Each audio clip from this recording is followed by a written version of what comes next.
Packaging of pharmaceutical products 2. Dear students, I am Professor N. K. Jain, superannuated from Dr. Hari Singh Gaur Central University Sagar as Professor of Pharmaceutics and currently working as Emeritus Fellow of University Grants Commission New Delhi at Rajiv Gandhi Technical University Bhopal. I am known to you as an author of several pharmacy books.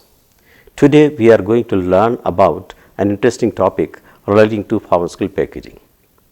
Objectives. Students have already learnt about the packaging components and their specifications, stability of packaging and packaging equipment. In this lecture, they will learn about the types of containers and the factors influencing their choice, the legal and other official requirements of containers, and finally, the testing of pharmaceutical packages. Module 1. Introduction. Packaging may be defined as collection of different components, that is ampoules, vials, bottles, closures, caps, blisters, which surround the pharmaceutical product from the time of production until its use. Packaging of pharmaceutical products is aimed at ensuring that medicines arrive safely in the hands of the patients for whom they are prescribed. Let us first acquaint ourselves with common packaging terminology.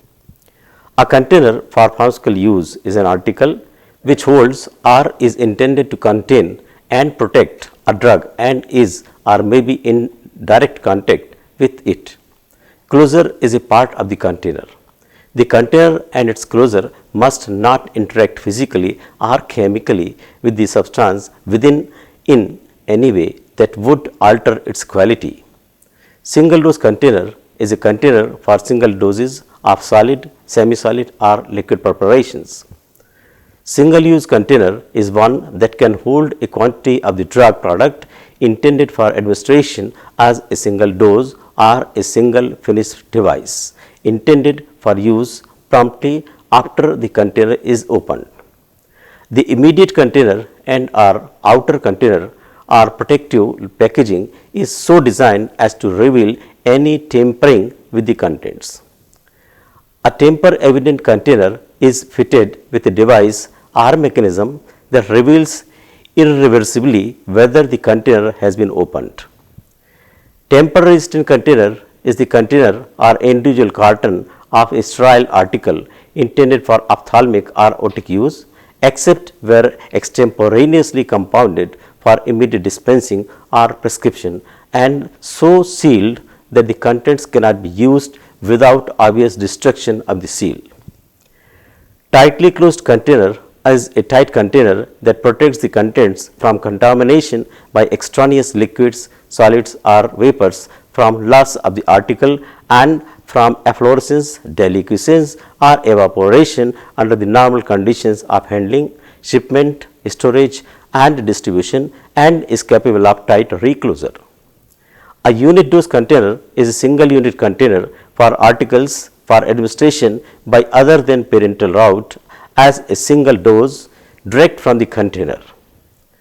A well closed container is the one that protects the contents from extraneous solids and loss of the substances under normal conditions of handling, shipment or storage. Module 2. Factors influencing choice of container. The choice of packaging material in general depends upon following factors. Number 1, dosage form desired and compatibility with the dosage form. Number 2, degree of protection required. Number 3, presentation and aesthetics. Number 4, customer convenience, for example, size, weight of dosage form. 5, filling method. 6, sterilization method to be employed if any, and 7, cost. The choice of packaging for a specific pharmaceutical product depends upon number 1, nature of product and its compatibility with the material. 2, type of patient, whether child, elderly, adult. 3rd, type of dose such as granules, tablet, ointments. 4, method and site of administration like dispensing device, etc. 5, method of distribution, that is through hospital, pharmacy, retailer. 6, capacity of the packaging needed, for example, small bulk for pharmacies, OPD, and 7, required shelf life and likely sales territories. Desirable attributes of containers and closures. Number one, they should be able to hold the product without loss due to leakage, spillage or permeation. Number two, they should afford protection against environmental conditions during anticipated storage periods. Light, air and moisture are the most important factors. Light can bring about photolytic decomposition due to exposure to certain wavelengths of light. Air, if present inside the container, may catalyze oxidative degradation or other chemical changes. Similarly, moisture may also affect the stability of moisture sensitive preparations. Sterile products are required to maintain sterility, that is, exclusion of microorganisms into the containers. The containers should also afford protection from mobile and insect attacks. They must suit the function of the product both in form and size. Thus, multi-dose injectables cannot be packed in ampoules. The containers should not interact with the material they are containing. The most common problem is due to alkalinity of the glass, which is generally employed for containers fabrication. If alkalinity is imparted to the preparation, the system may get destabilized as a result of change in the pH, thus rendering the preparation either less efficacious, useless or even harmful. Further, physical change, for example precipitation, may raise suspicion about the quality of the product. Some of the closures might absorb either the active ingredient or the preservative from the preparation, thus rendering it either worthless or prone to decomposition. At times, the components present in the preparation may also leach out some component from material employed for construction of the closure, for example, zinc oxide and sulfur. This may affect the preparation adversely. The sorption of water by rubber closures used for multi-dose injections and haze formation from rubber closures are well-known problems. Haze formation is due mainly to zinc salts of sulfur. Thus, the materials that are selected for the construction of containers and closures have to be given careful consideration. The contents should facilitate distribution and contribution to more efficient, safe and convenient use of contents. Containers for eye drops and ophthalmic ointments must provide ease of application without exposing the product to microbial contamination. The containers should possess enough strength to withstand the rigors of normal handling, and as such they should be robust. Containers used for specific preparations, for example injectables which are to be sterilized after filling, must withstand the changes in temperature and pressure. Similarly, the containers for pressurized packages, for example aerosols, should also be able to maintain the desired pressure characteristics within the period of storage and use. The cost of the container enclosure is an integral part of the total cost of the dosage form. Hence, it has to be kept as low as possible without compromising the quality of the product. Apart from their essential function, that is protection, containers and closures should be such as to facilitate identification of the product, whether for internal or external use. Module 3: Legal and other official requirements for containers. Pharmaceutical packaging differs from other commodities in terms of the cost. In other commodities, the packaging cost is neither fixed nor monitored by the government, and hence manufacturer is free to charge any amount for the manufactured product. But in case of pharmaceutical packaging, the cost of packaging is monitored by the government according to fixed norms, and hence the manufacturer cannot charge exorbitantly under this component while computing the total cost of formulation. The pharmaceutical industry is one of the most regulated industries with control on various aspects implemented through A. Good manufacturing practices, that is GMP, B. Good laboratory practices, that is GLP, C. Good clinical practices, that is GCP, D. Labeling instructions as per Drugs and Cosmetic Act and rules, E. Control on how the product is advertised, and F. Product disposal regulations such as pollution control, environmental hazard, etc. Current regulatory requirements include child resistant and temper evident packaging of pharmaceutical products. Environmental concerns. The pressure to develop sustainable eco-friendly products has begun to affect pharmaceutical packaging.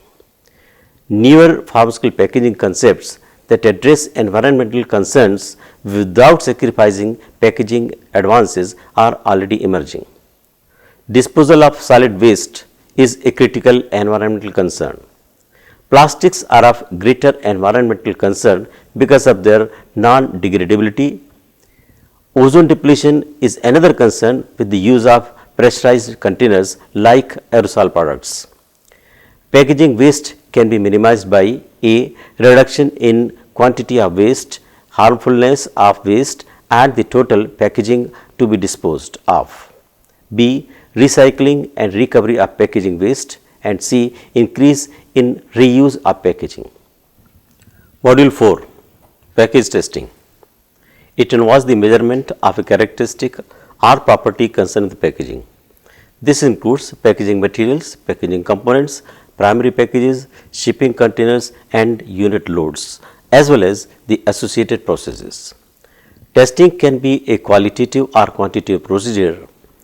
Package testing is often a physical test. Physical testing can extend for the whole life cycle. Packages can be tested for their ability to be recycled and their ability to degrade as surface litter in a sealed landfill or under composting conditions. Tests on containers. Pharmacopoeias prescribe various tests on the unit as well as multi-dose containers such as hydrolytic resistance test, permeation test, light transmission test, etc. A. Glass containers. The powdered glass test, water attack test and test for arsenic are carried out on glass containers. Powdered glass test. This test is much more stringent than the water attack test. In this test, the containers are washed, dried, crushed, sieved and again crushed through a nest of sieves. The portion retained on the sieve, excess of 10 gram, is transferred to a cleansed container and stored in a desiccator. The sample is freed from iron particles and then washed with acetone and dried. 10 gram of this crushed glass is mixed with high purity water in a conical flask and exposed to routine autoclaving at 120 degrees centigrade for 30 minutes. The water is then separated in another container. To it are added washings of the specimens made using purified water. The pooled sample is titrated against 0.02 normal sulfuric acid using methyl red solution as indicator. The volume of acid used should be in accordance with the prescribed limits as given in following table.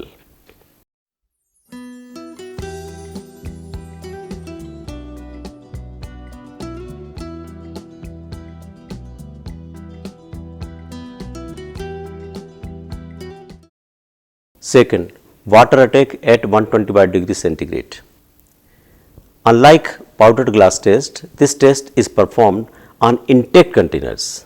The containers are filled up to 90% of their overflow capacity and autoclaved at 121 degrees centigrade, 15 pound pressure for 60 minutes. The contents of the container are pooled and from the pooled contents 100 ml of the solution is titrated as in case of powdered glass test. The volume of acid used should not exceed the prescribed limit as given in above table. B. Plastic containers. Leakage test for non-injectable and injectable plastic containers. 10 containers are filled with water and closures are fitted. When kept inverted at room temperature for 24 hours, there should be no leakage from any container. Water vapor permeability test for plastic containers for injectable preparation. 5 containers are filled with a nominal volume of water and sealed. Each container is weighed and allowed to stand for 14 days at 6 plus minus 5% relative humidity at 20 to 25 degrees centigrade. All containers are reweighed. Loss of weight in each container should not be more than 0.2%. Collapsibility test for non-injectable and injectable plastic containers. Collapsibility test is applicable for those containers which have to be squeezed for the withdrawal of the product. A container by squeezing yields at least 90% of its nominal content at required flow rate at ambient temperature. Physicochemical tests on plastics. These tests are designed to determine physical and chemical properties of plastics and their extracts on the basis of extraction of plastic material. USP specifies surface area of 540 square centimeter for extraction at the designated temperature. The extraction medium is generally purified water and is maintained at 70 degrees centigrade during extraction. After the extraction processes has taken place, the following tests are performed. 1. Non-volatile residue, that is NVR. NVR measures organic or inorganic residue soluble in extraction medium. Limit is not more than 15 mg. 2. Residue on ignition. This test is performed when the NVR is greater than 15 mg. Limit not more than 5 mg. Third, buffering capacity. This measures the alkalinity or acidity of the extract. 4. Heavy metals. This detects the presence of metals such as lead, tin, zinc, etc. Protection. A container intended to provide protection from light or offered as a light resistant container must meet the requirements of the light transmission test.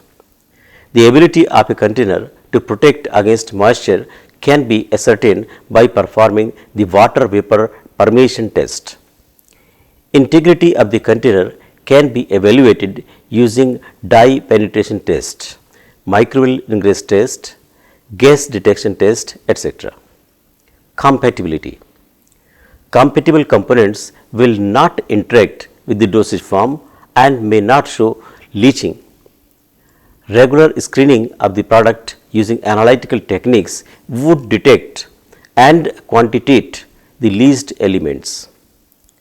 Other changes that may cause degradation of the drug such as pH shift, precipitation, discoloration should also be evaluated. Safety. Packaging components should be constructed of materials that will not leach out harmful or undesirable amounts of substances. Elastomer container closure used for injections fall into this test class. Two extraction media are used, purified water and isopropyl alcohol. The extraction is performed at a specified temperature and time period using extraction medium. The tests performed are 1. Turbidity, 2. pH change, 3rd. Reducing agent, 4th. Heavy metals, and 5th. Total extractable zinc, ammonium, etc. Pre-shipment tests. New packages are subjected to pre-shipment testing to determine their resistance to the anticipated hazards during transportation and storage. Staircase technique is the most primitive method of evaluation. The principal weakness in a shipping unit can be tested by tumbling a package down a flight of stairs. Packages are likely to be affected by the impact during transportation. Following conventional and in-house tests are often carried out in pharmaceutical industries. Drop test. Drop test is done with the help of a drop tester machine and a package is dropped from a definite height. Package is positioned at a definite height on drop table, either flat or at an angle. A latch is released to allow the table to swing out of the way under spring pressure, permitting the package to fall freely onto a hard surface. The package is observed again for any visible change. Drop testers facilitate accurate positioning and precise distances for edge and corner drops. Vibration test. This test is carried out using a vibration machine to simulate the vibrations which a package is likely to experience during transportation. Package is placed loosely on shaker table. a piece of paper board is placed under the package and frequency of vibration is increased until the package starts to leave the table, as determined by sliding a piece of paper board under the package as it bounces. Test is continued at this frequency for the required time. A vibration tester is a table which can be oscillated at various speeds. The usual method is to adjust the frequency until the package starts to leave the table. An average test would be 45 minutes at 230 cycles per minute. Incline impact test. This test is carried out using an incline impact tester to simulate the impact that a package is likely to experience during transportation. One or more packages are placed on the dolly and pulled up a 10-degree incline for the required distance. A latch is released and the dolly travels freely down the track until it hits a solid wall. An incline impact tester is designed to duplicate the effects of rail car humping. The results are similar to the drop tests, but the shocks are applied only to the flat surfaces. A package is placed on a dolly on a runway and allowed to ride down until it strikes a solid wall. A typical test would be one impact on each of the 6 sides from a distance of 5 feet up the incline. Performance. The container or closure system should have the ability to function in an independent or claimed manner. Also, it should have the ability to deliver the right amount or the right rate, for example, the pre-filled syringes, transdermal patches, dropper or spray bottles, meter dose inhalers, etc. Contents of packaged dosage forms. IP 2014 has prescribed tests and specifications for oral dosage forms and preparations intended for topical use packaged in containers with labeled quantity up to 100 gram or 300 ml or 1000 units as the case may be. Ointments, creams, pastes, granules and powders for oral liquids and suspensions. The weights of 10 filled containers are taken. The contents of each containers are removed and weighed again. The average net weight of contents of the 10 containers is not less than the labeled amount, and the net weight of the contents of any single container does not differ by plus minus 9% of the labeled amount, where the labeled amount is 50 gram or less, or does not differ by plus minus 4.5% of the labeled amount, where the labeled amount is more than 50 gram but not more than 100 gram or less. Capsules, pessaries, suppositories and tablets. The average number of the contents in the 10 containers is not less than the labeled amount, and the number in any single container does not differ by plus minus 2% of the labeled amount. Summary. We have learnt about the types of pharmaceutical containers and closures, tests on packaging materials and evaluation of packaged